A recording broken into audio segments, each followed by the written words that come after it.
তোদেরকে খোটা দেয়, যাকাত খাইস, ফিতরা খাইস, আবার বড় বড় কথা বলিস। কথা বলেন।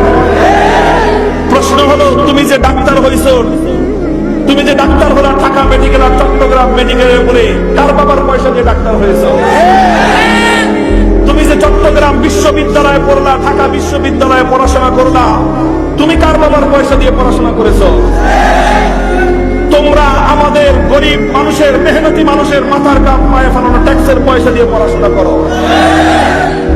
একটা ছেলে মেডিকেল কলেজে যদি পড়তে চায় প্রাইভেটে, আজকে বাংলাদেশে প্রাইভেট মেডিকেল কলেজ আছে, একটা ছেলে ডাক্তার হতে কমপক্ষে 40 থেকে 50 লক্ষ টাকা খরচ হয়। আর সরকারি ভাবে সরকারি মেডিকেলে পড়লে তার 1 পয়সাও খরচ হয় না। 2-4 হাজার টাকা দিয়ে সে মেডিকেলে পাশ করে নাম করা ডাক্তার হয়ে গেল। তার পিছনে এক একটা ডাক্তার তৈরি করবার জন্য কমপক্ষেও একটা রাষ্ট্রের 50 লক্ষ টাকা করে খরচ হয়।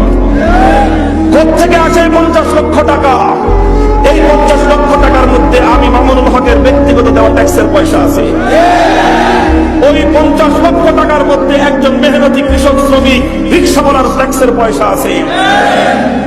তাহলে তুমি যে আমাকে বললা আমি বড় লোকের যাকাত খেয়ে পড়াশোনা করেছি, তুই বেটা কার বাবার পয়সা দিয়ে ডাক্তার হয়েছিস? তোমাকে আমি অভিযুক্ত করতে চাই না, কারণ তুমিও আমার সন্তান, তুমিও দেশের সম্পদ দিয়ে শিক্ষিত হয়েছো, ডাক্তার হয়েছো, আমি তোমাকে অনার করি। তুমি দেশের সম্পদ ব্যয় করে শিক্ষিত হয়েছো, ঢাকা বিশ্ববিদ্যালয়ে পড়ে, আমি তোমাকে কটাক্ষ করতে চাই না, আমি তোমাকে সম্মান করি।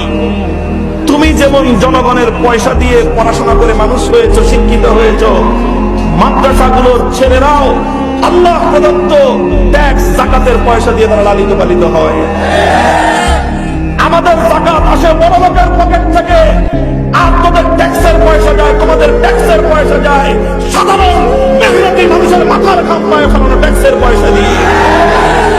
তাহলে তুমিও আমার পয়সা দিয়ে লালিত হও, আমিও তোমার পয়সা দিয়ে লালিত হই।